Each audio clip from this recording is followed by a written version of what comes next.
Hello, everybody, and welcome back to Disconnected. I'm here with Ross from Saturn's Core Audio and Video, which, in my opinion, one of the most exciting and interesting partner labels of Vinegar Syndrome. Ross, how are we doing today?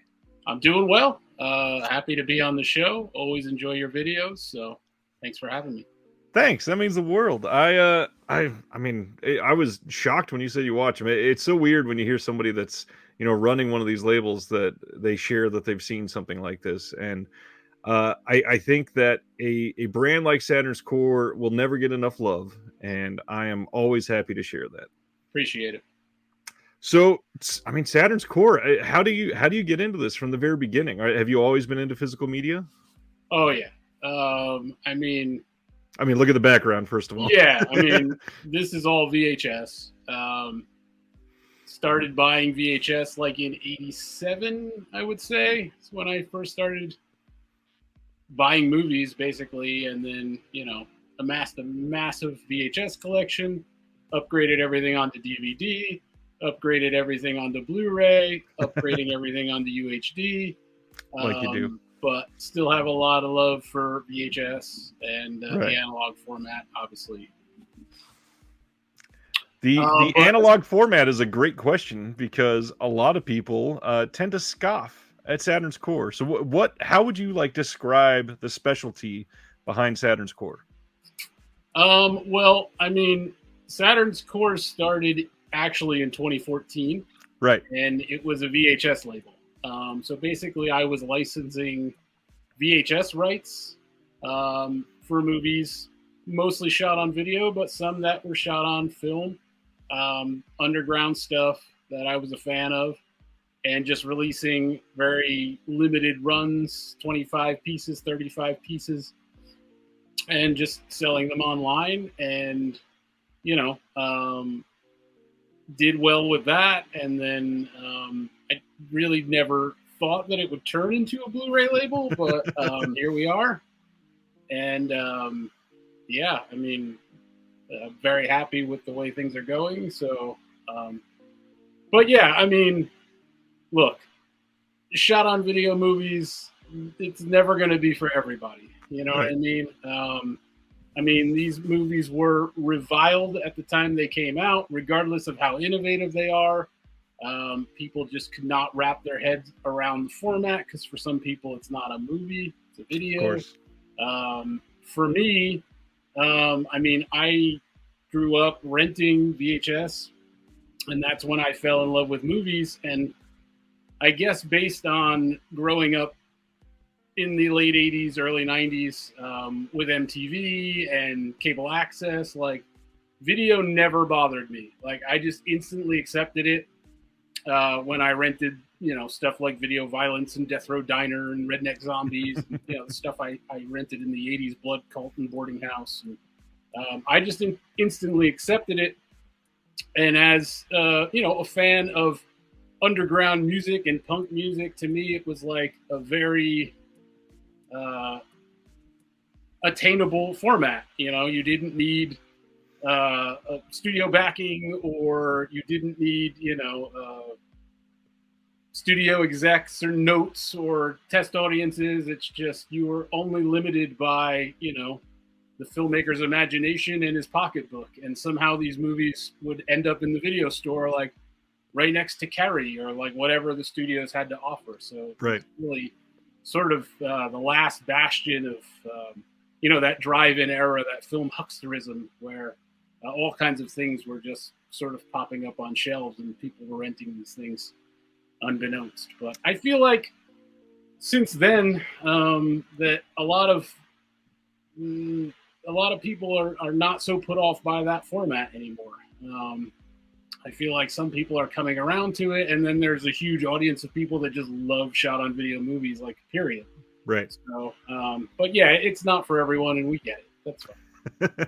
And you, you still do some of the VHS stuff, right? Yeah. We put out one VHS last year. We're definitely going to do some this year.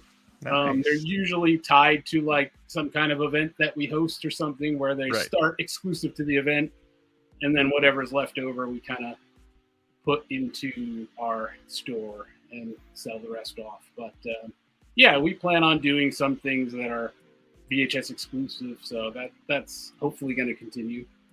Interesting. I'm kind of taken by what you just said a moment ago about the last bastion and the DIY aspect, and talking about growing up with punk, and perhaps that's why a lot of what I have inside of me, and I've never really approached this, so pardon me, but my mind's blowing a little bit. I grew up in like the indie punk scene in Southern California, so Right. I've always been attached to SOV stuff in an odd way. I've not like been able to put it into words, but thinking about that, I mean, this is truly like the garage show of cinema. This is the sort of thing that, you know, is the house show of it. It's not, it's below indie basically. Yeah. And it was really the same time that I started going to, punk and hardcore shows in like 93, 94 That's when it really took off. Yeah. is when the SOV thing in my eyes sort of exploded. I mean, in the 80s, you had a lot of movies that were shot on video, but there wasn't like a unified scene, and there wasn't fanzines Right. and stuff. I don't think the filmmakers really knew one another. It was all just sort of like happening here and there. But in that era in the 90s, like mainstream horror was awful. I mean, it was just all like bad sequels and Stephen King adaptations, and then I started to stop reading Fangoria because like it had the Addams Family on the cover, and Yep. that's when I discovered Film Threat and Alternative Cinema and Draculina and all these magazines, and started buying the movies from the ads, and my head just exploded. Like 94 particularly, as you could probably see from Saturn's Core, we've probably released like 10 movies from 1994, and there are more coming.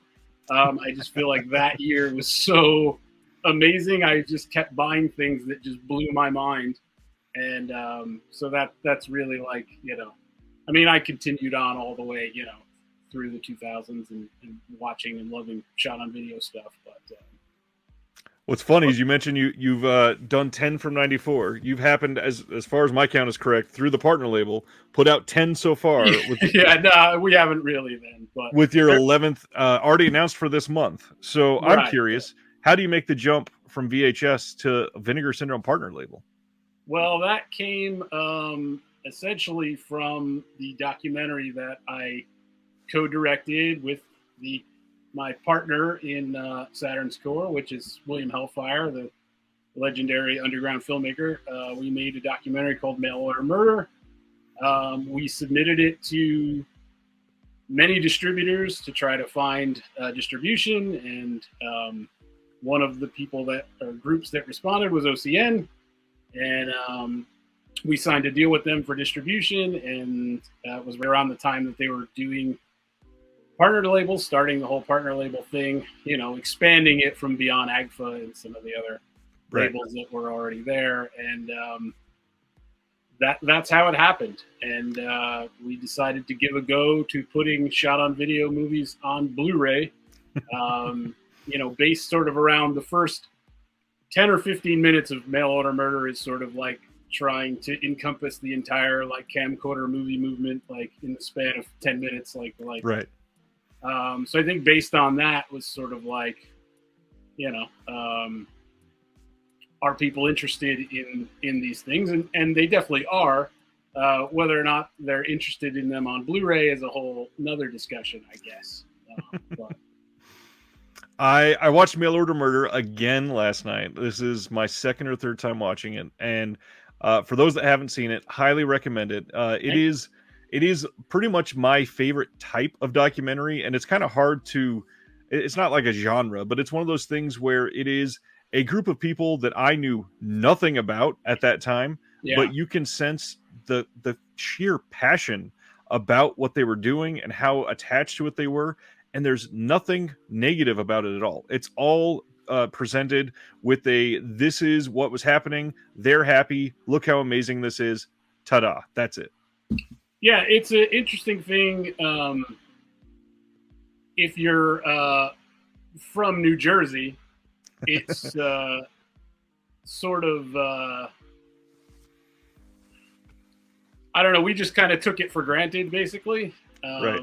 And it's just wave is a thing that everybody in Jersey knows about for the most Right. part, especially if you attend conventions and stuff. But we quickly realized that like nobody outside of New Jersey really knows about this, um, and that is what sort of spawned the whole thing. I mean, not to toot my own horn, but I think that I may be one of the only people that has been watching and buying and collecting wave movies, um, not for any sexual proclivity whatsoever, just for the fact that to watch them as like brain melting cinema. Right. And so, I have probably 250 original wave tapes, which I was outside of like some pervert old man is probably the largest wave collection that there is. But yeah, I just always enjoyed watching that group of people have to interact in the parameters of what some financier decided that they should do that day. And I like the sort of play pretend aspect of it. And obviously, my partner William worked with Wave and directed Wave features, and so when we hooked up and became good friends, I just was constantly talking about Wave, and we started watching Wave movies, and I wanted to write a Wave book, and he convinced me that we should make a documentary instead, which is what we did. I say why not both? It's clear the way you directed this that there is an obvious passion in it, and I can't imagine how great a book could be. And so many of the stills that could litter those pages, I'm assuming that there's a treasure trove of history back there. Well, yeah, I mean, as you know, it's a catalog of nearly 400 features. We probably used about 10% of those features and clips in the movies, so it's never ending. I could still be pulling clips for that documentary. Right. It's a never ending treasure trove, I guess. To me, I think that this is the obvious, clear way to get into Saturn's core for anybody that's looking through any of these that have been released so far. And obviously, we only have 10 here with an 11th on the way. But one big thing that you brought up already is making the jump from SOV to Blu-ray. So I'm curious how, and I'm not going to put this down. This is not meant as a gotcha or anything like that. What do you use to rationalize putting shot on video on Blu-ray? Well, to me, it just seems like that's the format that everyone likes to watch their movies in at this point. Right. And I definitely feel like there's been lots of companies that were doing them on DVD, like a lot earlier than we were. Of course.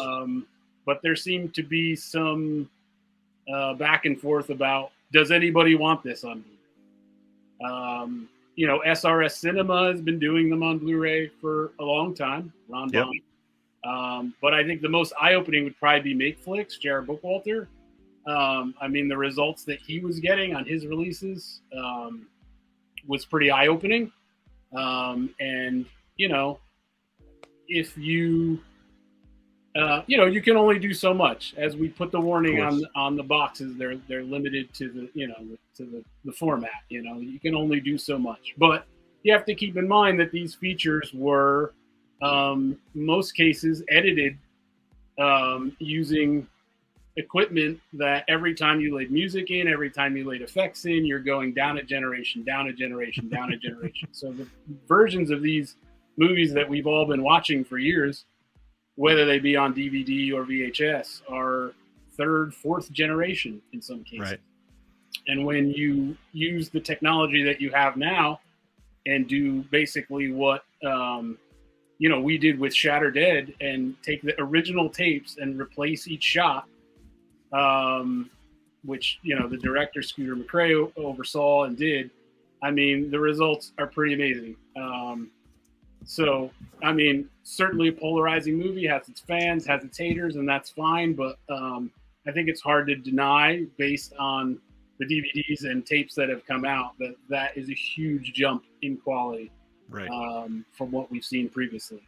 And the other thing is that We can load these things with special features like endlessly. We're putting entire second movies on there for people, trying to load them up with as much content so that it's basically the be all end all release until the next format comes, whatever that may be. Then So, you'll get all of them on one disc. right. So, when I'm talking to filmmakers and trying to convince them to let us put their movie out, I basically say, let this be the be all end all. Let this be a snapshot into that era of when you were making this. So Right. we want everything. We want your short films, your music videos, your photos, your anything that you got, your industrial videos and commercials, and like we can just load all that stuff on the disc because we're not using the space to house 4K transfers. So. Well, you took one of the things I was about to say is I've had a lot of people ask me why, a lot of these shot on video, why would I buy it on Blu-ray? We don't need it. It's not getting any quality uptick. And there's two things I always tell them. The first is that DVD is a lot more scratch resistant. They are way more prone to wear than Blu-rays. Right. The format itself, it is leaps and bounds. And a lot of people that haven't made that jump truly don't understand that. Yeah. But the storage, man, that is the biggest argument. Is I was really ready with this long list of thank yous simply to you, because the amount of content on some of these discs is fucking mind-blowing. It is ridiculous what is on here. And I mean, literally multiple films, tons of behind the scenes featurettes, interviews, old late night showing up on some public access TV show. It's incredible everything you're getting for these, and I think that alone is enough to welcome this as like a win for archival reasons. Right, that's another reason. Yeah. I'm blown away. I really wish people would actually make the jump and to check some of these out, and hence wanting to have you on here. I've been wanting this for a long time, and I really, once I got a couple more under my belt, I was like, okay, now I can finally come up and talk and reach out. And I mean, this is, I think, legitimately one of the most important partner labels that we have right now, because of how much could be lost if we don't shine a light on some of these creators. Yeah, and with a lot of these movies, we're scanning and encoding these master tapes, and I mean, we're baking them because they're destroyed to get the image off of them. So like, right. This stuff is on the verge of disappearing. So let's preserve it, let's archive it. And for the people that love this stuff, which is a large audience, they love having this stuff with the fancy slipcover and stuff. Exactly. I mean, it's, like I said, it's not for everybody, and that's fine. But I'm seeing that, I think it's helping to turn the corner. Seeing that, Saturn just put out a shot on video movie on Blu-ray. So, yep. Where previously all of theirs Intervision stuff was DVD. So I think we're going to see more of it, which I think is cool. I agree. And I think that a lot of that has you guys to thank for it. So I'm curious, because I enjoyed this so damn much. Is there anything else like this in your future? Any other documentaries you want to work on? I mean, that is definitely something we want to explore. I mean, we're still, the Saturn's core thing has kept us pretty busy. I'm sure. Especially with the amount of releases we've done. But, we certainly plan at some point of doing another documentary. It's just a matter of finding the right topic. I'm with you. I love movies, documentaries about making movies. So it would probably be something in that vein, but we're still kind of riding the wave of Mail Order Murder. We were just nominated for a Fangoria Chainsaw Award for Best Documentary. So saw that. It's awesome. Curious on that too. The way the documentary was made, how do a lot of these people look back on their work? Because some of the bigger names, you can tell that they look at it fairly fondly, and a couple of them with minor, like, why does anybody into this? But what do you get the general feel from a lot of these people? I think it's a mixed boat. If you're talking about the people from Wave that are like in Mail Order Murder. Yep. I think it's a mixed boat. I mean, most of them obviously look back on it fondly. Anyone who wasn't in our said no. You know what I mean? Like, I don't want to appear in your Right. documentary. So, which was very few. It's probably like 2 people that said no, Wow. from the Wave gang, That's great, actually. because Gary is still making Wave movies. Yeah. And like, it's all the same girls. Like, they're still doing it. So obviously, it's not a thing that they look back on poorly. And obviously, the interesting thing is that they all became scream queens. Like, their job is acting. You know what I mean? So like, they Yep. got their start doing some silly shit with Wave for sure, but like, now they're actresses that act for a living. So I think most all look at it fondly, and you could see some of them um, think that it's good work, and some of them think that it's ridiculous work, and Right. both have their merits. So One of I mean, the Scream Queen aspect was one of my favorite parts of the documentary, when you had somebody show up at a convention and suddenly have notoriety from literally doing, if I understood it right, literally one film. yeah, And that, I mean, that's such an amazing turn for somebody to go from a Wave film into Scream Queen status. the '90s was an interesting time for scream queens. I mean, obviously, we had Linnea and Brink and Michelle from the '80s, but where I am in North Jersey, we're right by Chiller Theater, Right. and Chiller Theater was wild, man. I mean, you could be a scream queen and not even have been in a movie. There were just like scantily clad girls there, like signing autographs. Like, it didn't really matter. It was just a very interesting place for the creation of instant scream queens. So The wild, wild west of Scream Queens. I love it. yeah, yeah. So, I mean, the big thing, have you guys even missed a month with the release since you put out Mail Order Murder? Um, I Because don't you've put out so many. I don't believe we have, but I could be wrong.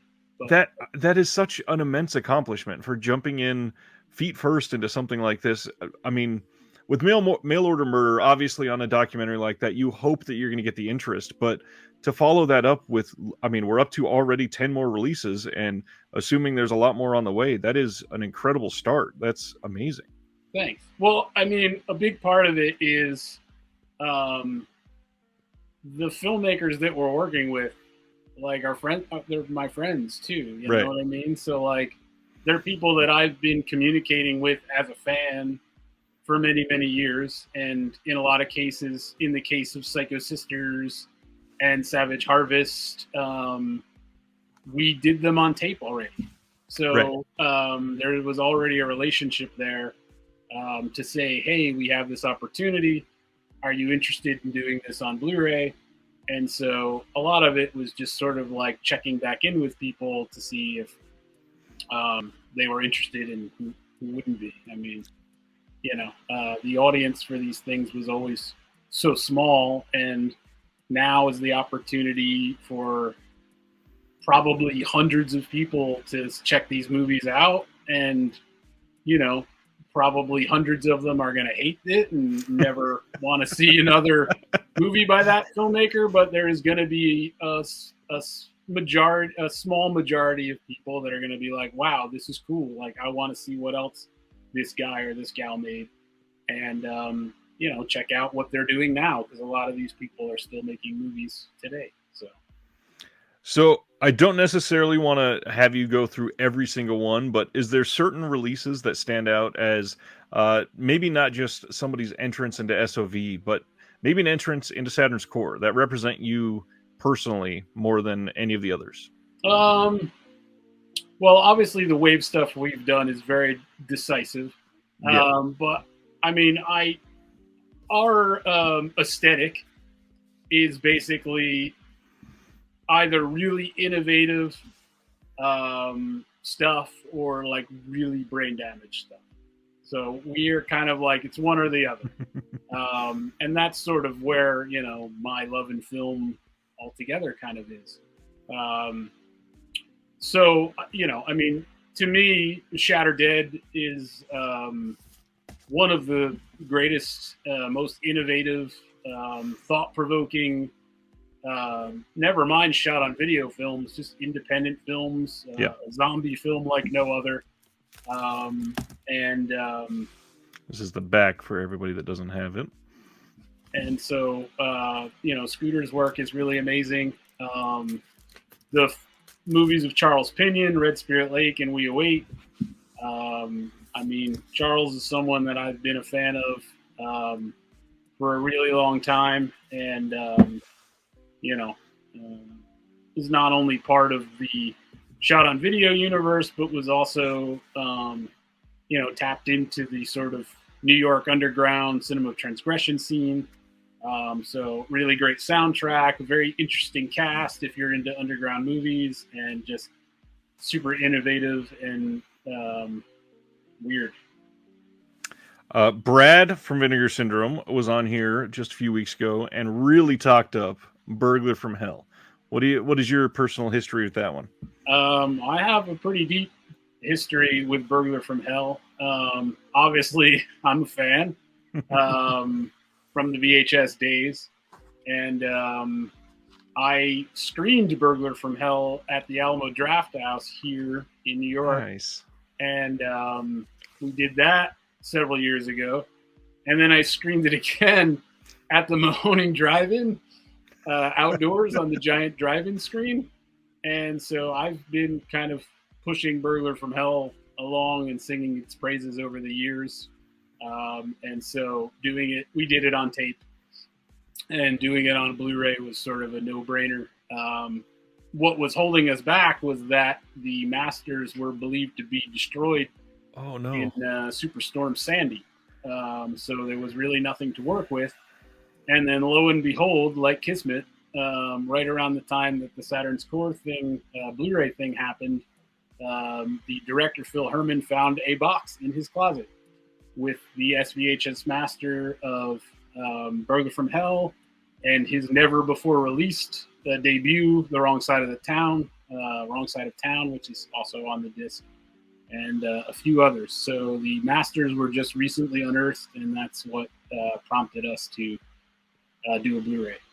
That is amazing. And from what I remember, Sandy seemed to take out like a crazy amount of masters, and not just like smaller things like this. There's a lot of random ass movies that were just lost during that storm.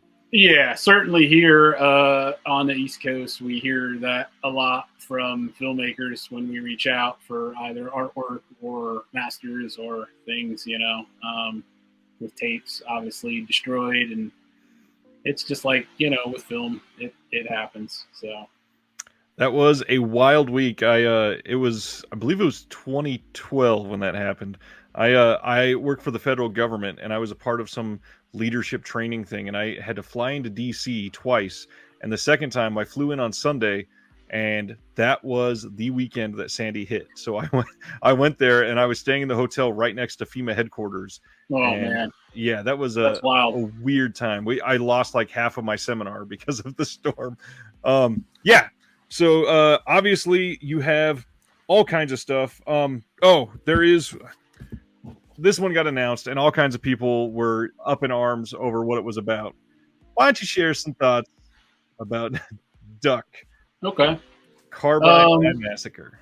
Yeah, I mean, Duck is a movie that is very infamous here on the East Coast. Obviously, it was directed by William Hellfire, who's the co-owner of Saturn's Core and my directing partner on Mail Order Murder.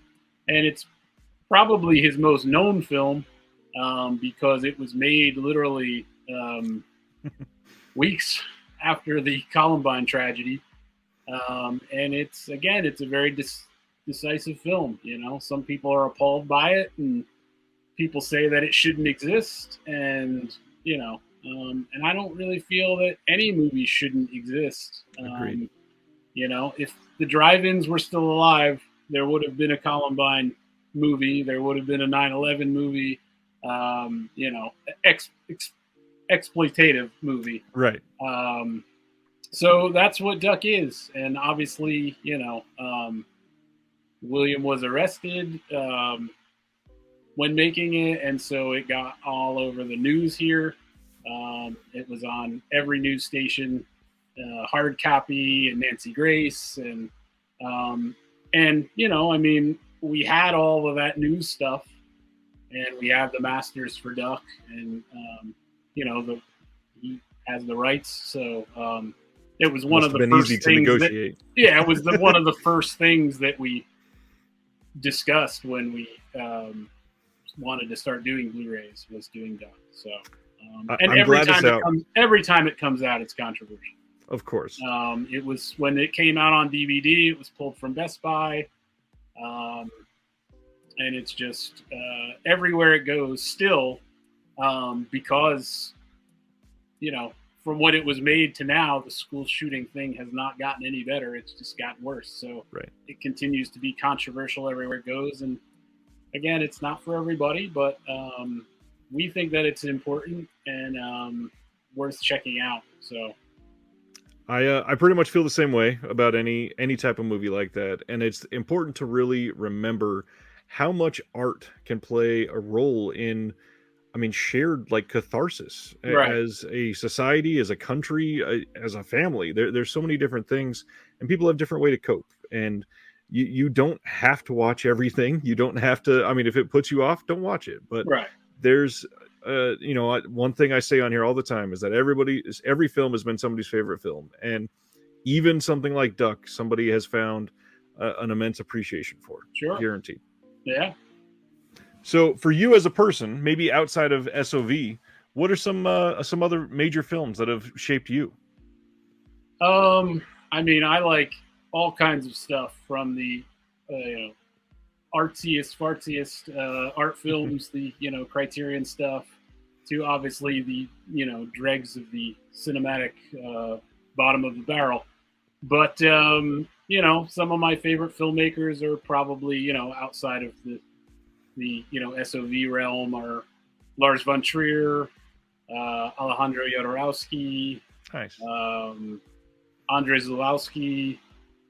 But I mean, I love Argento and Fulci and Sergio Martino and all the Italian stuff, and all the classic horror that everybody loves, like Carpenter and Craven and all of that stuff. So just about everything. I'm probably more tough on mainstream stuff than I am, like I'll get in there and critique a Christopher Nolan movie, real good, but then I'll come home and watch Splatterfire. So you almost have to critique those more. Right. I mean, take them down a notch, make them understand that they're just a movie, just like everything else. Right. And I watch. I mean, pre-pandemic, I went to the movies every week. I see all the art house movies that come out, and do my little top 15 list every year. So I'm watching everything, both genre and art house, pretty much. So that's fantastic. I again just want to share how much I'm excited that stuff like this continues to come out. It is again, I don't really understand why the whole shot on video on Blu-ray is controversial, especially when you dig into why. There's so much that you can fill on these discs, and the storage alone is mind-blowing what you can do with it. So I thank you. I commend you.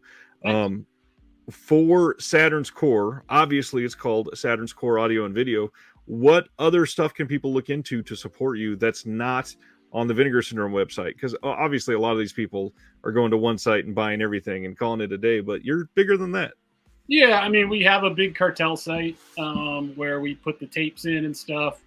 Most of our stuff was super limited, so it's mostly sold out, but there are a few where the directors did not request them to be limited, so there are some tapes on there that people can buy.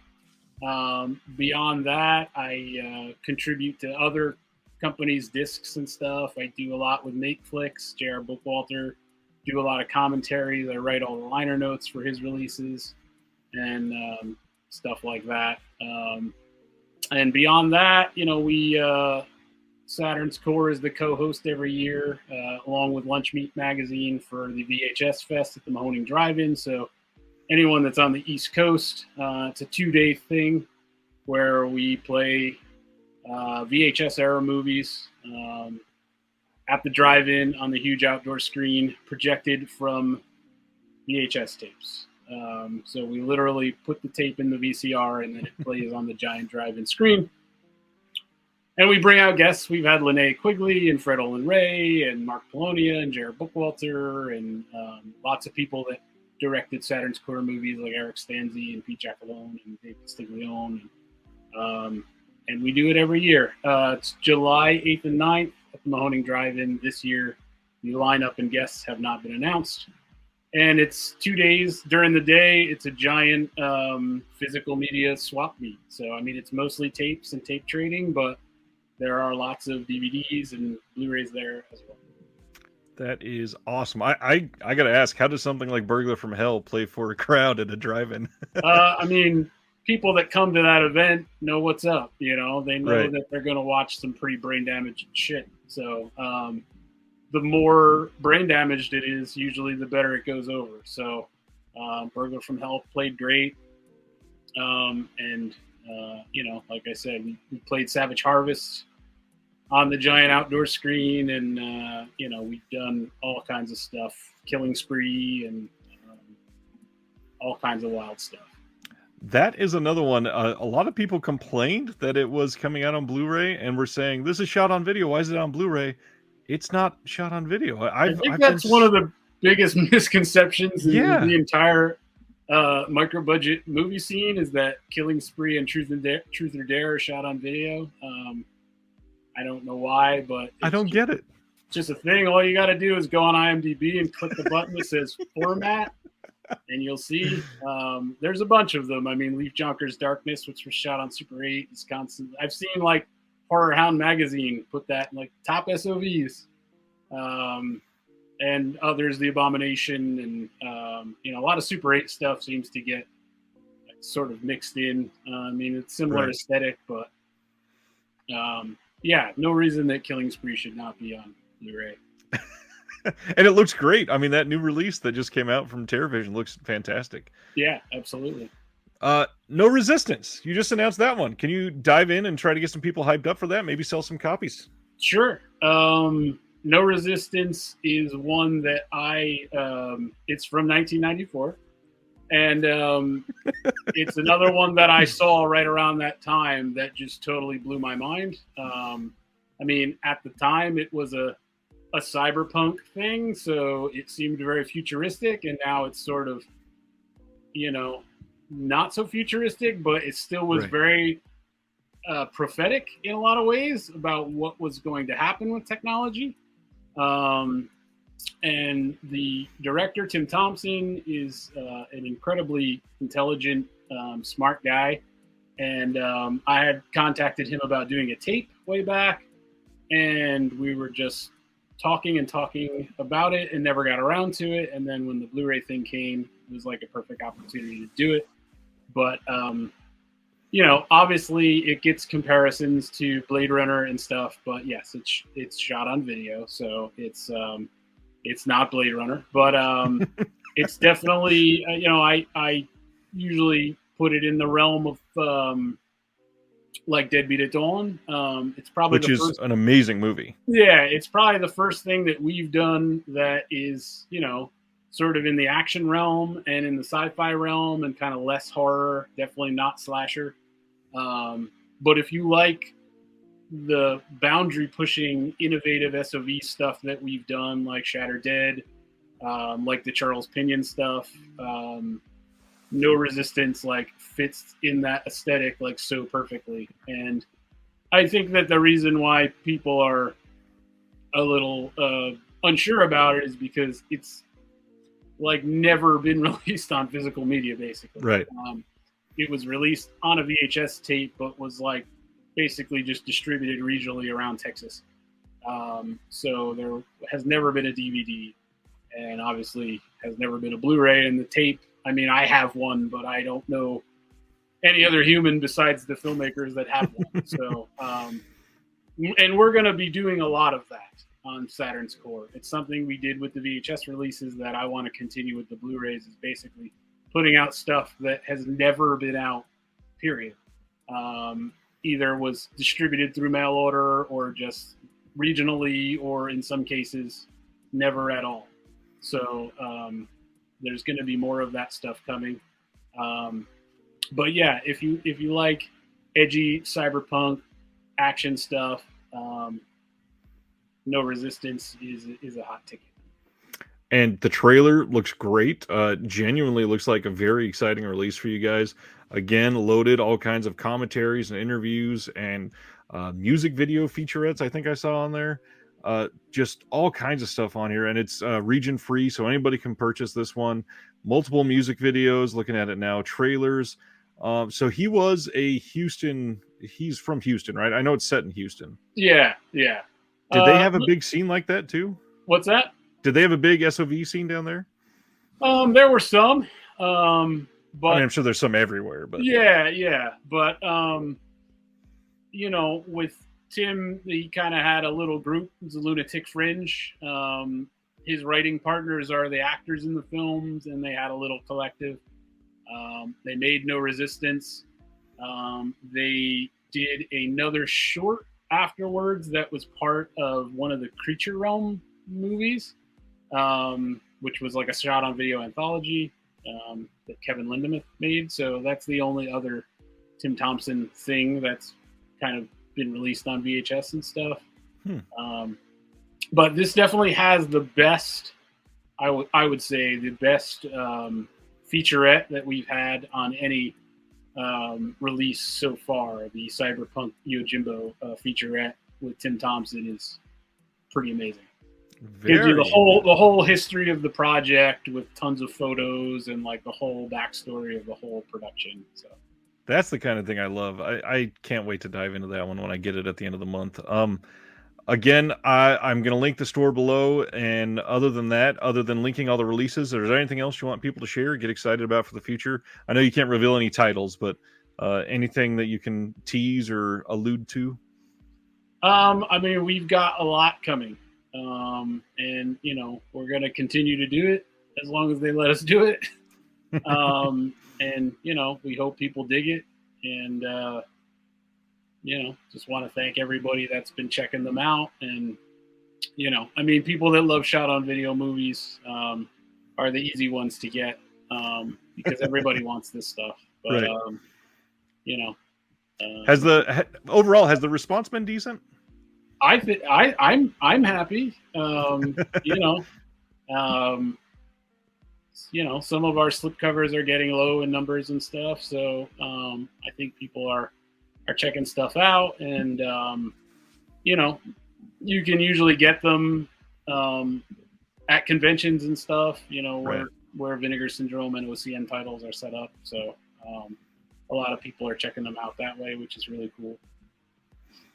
And again, because of OCN, you can get these literally Amazon. You can get them through last I checked, right? They're all for sale.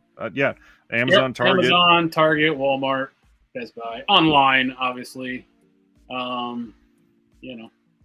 Wait, I can't get Burglar from Hell in store at Walmart. No, I don't. You may be able to special order it. I don't know. No slipcover though. Yeah, that's right. Again, there's not much else I can do other than just constantly praise you, because there is so much that you can feel the passion and the connection to a lot of these come through. And when a label comes out that genuinely gives that off, it is so exciting and so easy to attach to, because if you watch enough of them, you feel like you're involved. You feel like you're somebody that has immersed themselves in this culture, in this brand, and been a part of it. And you, even just 10 releases deep, are clearly giving that off.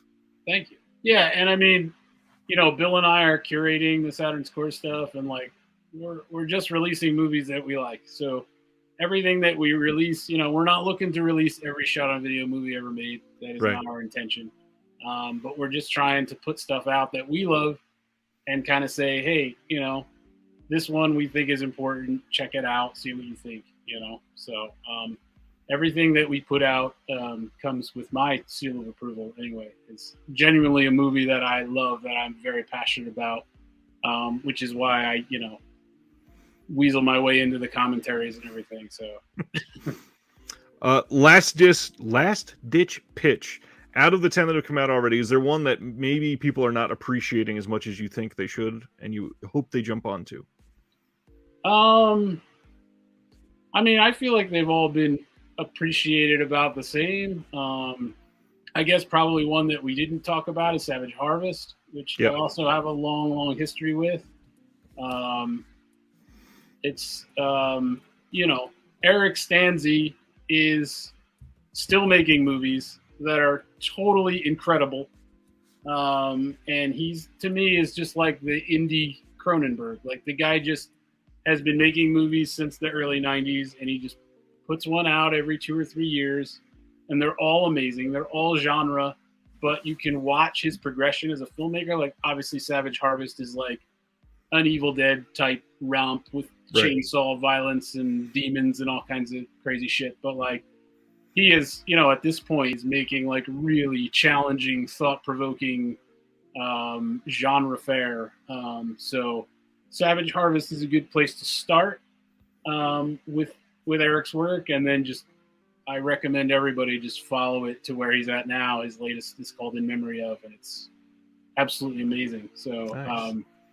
I love his stuff, and I'm really happy to be working with him. So That's one of the cool things about not just shot on video, but a lot of the indie stuff that seems to go under the radar for a lot of people is the budget limitations really kind of inspires the obvious creativity that is required for some of these, because you want shots, but you don't have $100,000 to make a shot, so right, you have to go and find a way to, literally, like in Mail Order Murder, you smear cow liver across your belly to make it look like you're being ripped apart or something, and it makes it that much more tangible in such a beautiful way at the end of the day. yeah, you could see a lot of innovation and stuff, and you know, a lot of thought put into stuff. And then on the flip of the coin, there's no one to censor anybody and be like, no, like you shouldn't, you know, have sex with that ventriloquist dummy. Like, you know, like there's just anything can happen in some of these, and some of them are just so jaw dropping that like